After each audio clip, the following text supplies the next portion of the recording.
Hey, good morning. This is Jean. So I just felt like hopping on here today and talking about something kind of interesting. We think about doing readings in terms of reading the energy of people and maybe occasionally some animals. But have you ever thought about reading the property of your property or a neighboring property? And I don't mean the people, I mean the land itself. So it's kind of an interesting exercise to do.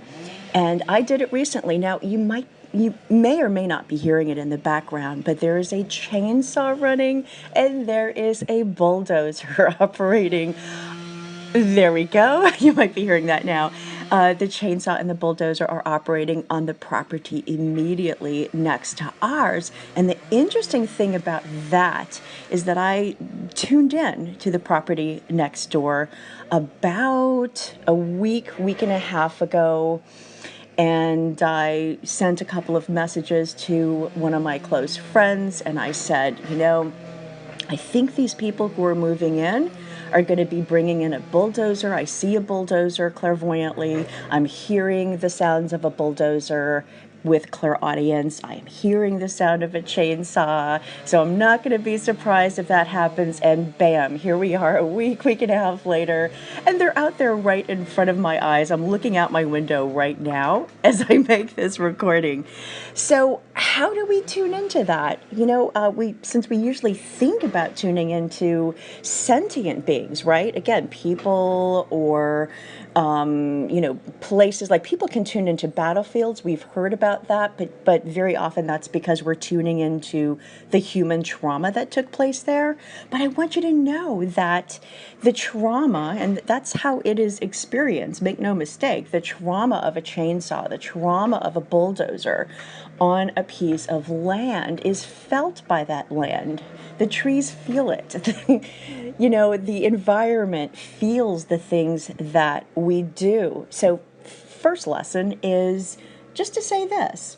It's so important when you go into a new place, if you want to take down trees, if you want to build a fence or anything like that, it's so important to signal that intention, send that intention out to any trees that may be harmed in the process.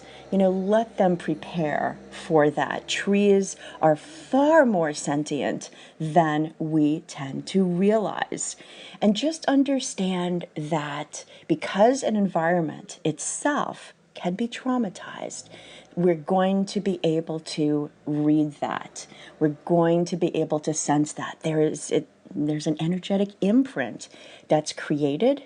We call it, out in the future. But the fact is, we can read that now. The fact is that time is fluid.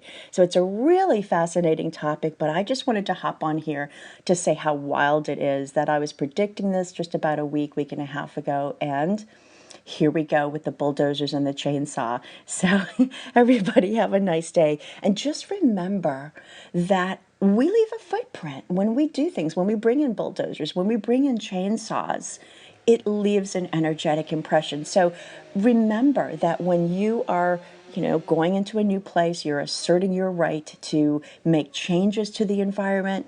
You have a right to do that, but just remember to try to be a little bit gentle.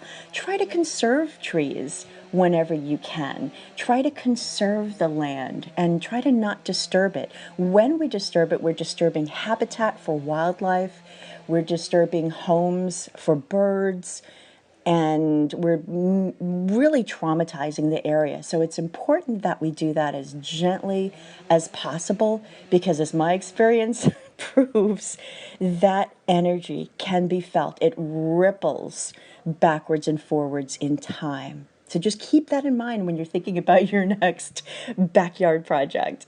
So I'll talk to everybody soon. Have a great day.